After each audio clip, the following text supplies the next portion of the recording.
সুপরিকল্পিতভাবে ভারত রোহিঙ্গা সহ শত শত মানুষকে বাংলাদেশের বিভিন্ন সীমান্তে পুশিন করেছে বলে মন্তব্য করেছেন বিজিবি মহাপরিচালক মেজর জেনারেল মোহাম্মদ আশরাফুজ্জামান সিদ্দিকী।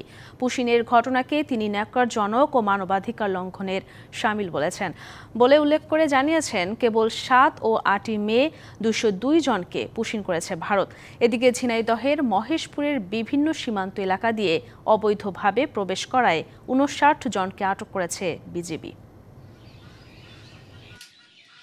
হঠাৎ করেই বাংলাদেশি নাগরিকের নামে শত শত মানুষকে বাংলাদেশে পুশিন করেছে ভারত।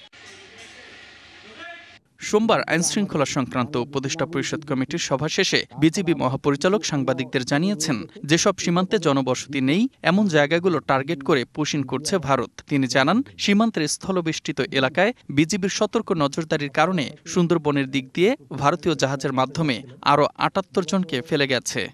গত ৭ই মে রাতের বেলা, ৭ই মে এবং ৮ই মে এই ২ দিনে ২০২ জনকে আমরা পেয়েছি, যাদেরকে এই বিএসএফ নগদ পেমেন্টে ৫০০ টাকা পর্যন্ত ক্যাশব্যাক আর লেনদেনে প্রতিদিন ডিপ ফ্রিজ এবং ঘন্টায় ঘন্টায় এসি টিভি সহ দারুণ সব গিফট। বিভিন্ন কর্নারে পুশিন করেছে। আবার এর মধ্যে ৩৯ জন রোহিঙ্গা পাওয়া গেছে এবং এমন জায়গায় যে জায়গায় জনগণ নেই, জনবসতি নেই, সেরকম জায়গায়।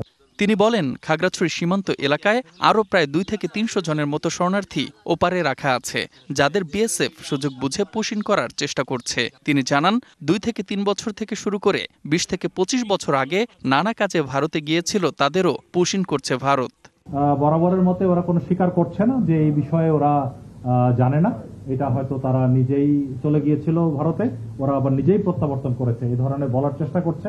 এটা আমরা মানছি না। আমরা ফ্ল্যাগ মিটিং করে প্রতিবাদ লিপি দিয়েছি। তবে এত সতর্কতার পরও সোমবার ঝিনাইদহের সীমান্ত দিয়ে অবৈধভাবে ভারত থেকে বাংলাদেশে প্রবেশ করা ৫৯ জনকে আটক করেছে বিজিবি। আটককৃতদের মধ্যে নারী, পুরুষ ও শিশু রয়েছে। আটককৃতরা সকলেই বাংলাদেশি। বিজিবি জানিয়েছে, বিভিন্ন সময় অবৈধভাবে তারা ভারতে গিয়েছিল এবং অবৈধভাবেই দেশে ফিরেছে। Mustafa Kamal, DBC news desk.